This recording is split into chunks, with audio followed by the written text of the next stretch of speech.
I'm Shamtaro, I'm Weird and Random, and welcome back to another episode of Random Chat with Sham. It's been like forever since I've been here. Hey, how's it going? How's life? In this episode of Random Chat with Sham, I wanted to tell you about my childhood dreams. When I was a kid, I wanted to be everything and anything, because that's what you do to your children. You tell them you can be anything you want to be. The sky's the limit. Outer space? Probably not as much, but the sky is the limit. And because of that, I wanted to be a construction worker. I build like castles out of boxes for a bit. It was great. I wish my mom took pictures of that so I could actually prove it to you guys. Anyways, so yeah, I wanted to be a construction worker when I was a kid. I wanted to be a police officer. I wanted to be a teacher. I wanted to be a teacher for a very long time. Like, I wanted to be like the cool kids teacher. And me and my friends, when I was in elementary school, at the end of the year, well, second and third grade, me and my friends would take like old papers that the teachers wouldn't use anymore, and they would give it to us. So, because we told them, I was like, oh yeah, I want to play teacher at my home or something with my teddy bears and shit. And because of that, they would give us papers, like extra worksheets that they had extra for the week, but they didn't use them all. And they gave me clipboards and everything. It was so much fun. Like, I was super eager. I was super determined to be a teacher until I figured out how long I had to go to school for. And then I was like, nope, I hate school. No thank you. I don't want to do it. Then when I moved to Japan, I still wanted to be a teacher. I still had all of my teddy bears and stuff, so I was still teaching them ABCs and 1, 2, 3s. But then once I got older, when I was in middle school, I started reading, and then when I got into 8th grade, I started to write stories and short stories.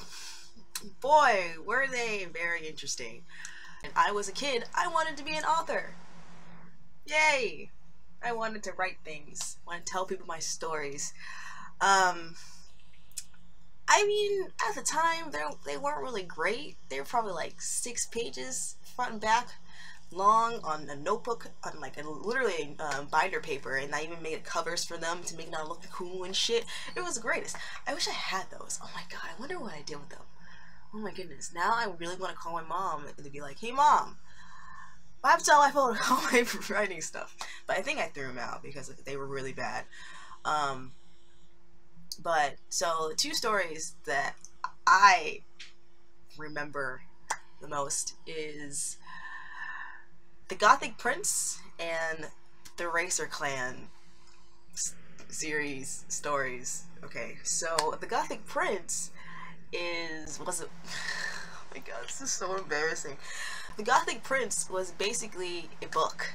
Well, it was a novel, and that I actually typed up on my mini horrible Toshiba computer laptop, and I spent hours on it. It was like, in my brain, I was like, oh my god, I'm gonna make millions of dollars. I'm gonna be how J.K. Rowling was. It was gonna be great. No. It was horrible. Do you want to know what the story was about? Okay, so it was about a 14-year... Okay, so it was about vampires, because obviously Gothic Prince. I was really good at titles at the time.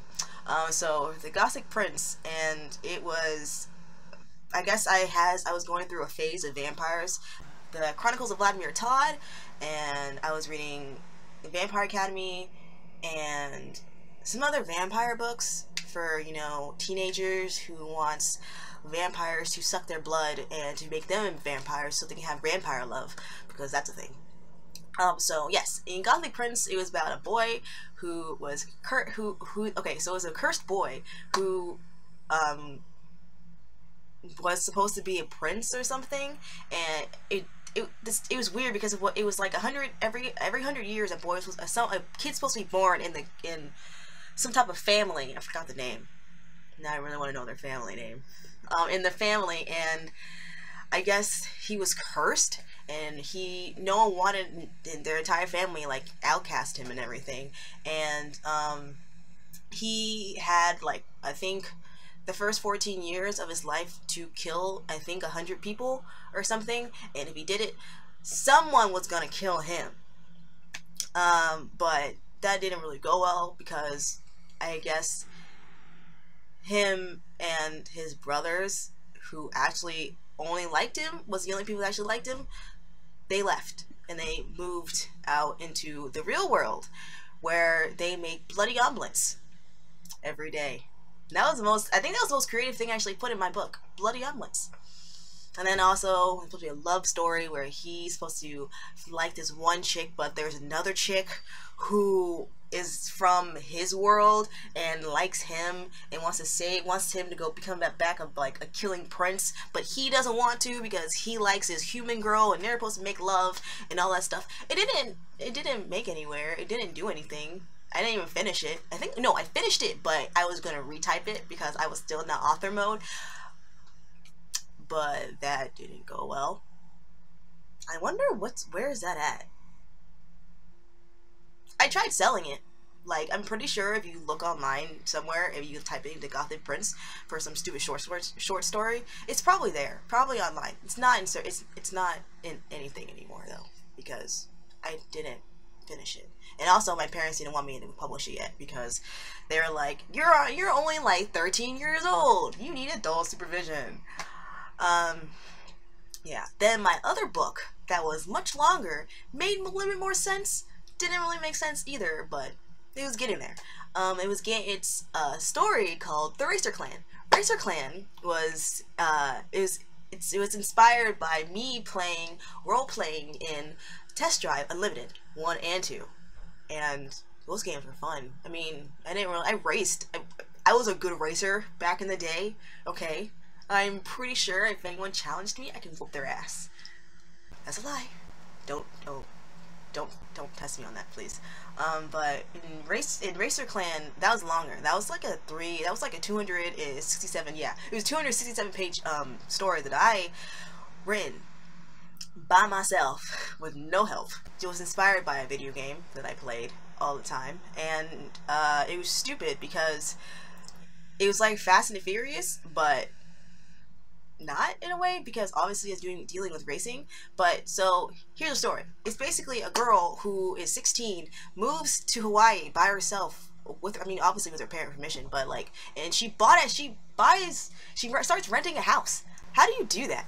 And everything, and so that happens. And then when she moves there, there's a race right in front of her house, and she noticed someone won the race, and she was going to congratulate him like everyone else was doing. And then she finds out it's a friend she met in elementary school, and I guess they liked each other, but she moved away and stuff. Why? I don't know. I guess I was getting older, and I guess there weren't a lot of girls doing a lot of different things, so I made it into a story where it was about a girl who wants to be in a wants to do street racing, but it was all guys only, and she was going to be the first girl in racing, but the group that she was going to be in, her boyfriend, or I guess it was her boyfriend, or someone she likes, I don't know if they were dating. Boyfriend, we're gonna say her boyfriend. Her boyfriend, I guess, tried to add her to the team, but the team that he was on didn't want her because she's a fucking girl. No girls can fucking race. That's what they say. So she proved them wrong. She got in a fist fight. It was the greatest story ever. Like, I think chapter 7 and like chapter 13, because there were like 20 chapters, and those 2 chapters were my favorite chapters in the entire story, because I focused so much on those 2 chapters because they were fighting, and me being as a badass I was as I was a child, never beat anyone up, so I wanted to imagine myself beating someone up. So yeah, that was fun. I think the end of the story, spoiler alert if you really wanted to know, was she won the race. Her boyfriend made a whole new street racing team to try to fight against them, and they didn't tell anyone the names, so they were all like, "Oh my god, it's all girl group," and they thought it was the main character, because you would think she's a girl, you would think she would do an all-girl group. So that happened, but it was her boyfriend, and then her boyfriend tells her, like, "Oh, I did all this just to fucking trick you because you tricked me back in elementary school." What? Why? I don't know. and I was trying to do like a whole Twilight situation where there's like 2 guys and 1 girl. And let me rephrase that. It was a story. It was gonna be like Twilight, where the girl likes 2 guys, and it was kind of like almost like a love triangle sort of situation. Not really. No, let's not say that. It was, yeah. So, and it was gonna be like, oh, she's gonna like this guy, the bad guy, or she's gonna like the good guy. Like, who is it gonna be? But it didn't really work because it didn't make sense. And then I caught myself making those mistakes, and then I rewrote it. But then it just took longer, and I just didn't want to do it anymore. So, yeah, that was fun. If you guys like this video, please be sure to give me that like button. Let me know what you like and what I like, and hope you guys have dreams of your own to accomplish without your parents' permission. Thank you guys so much. Have a great day, and as always, stay weird. I wonder where those books are at now. Where's the other one at?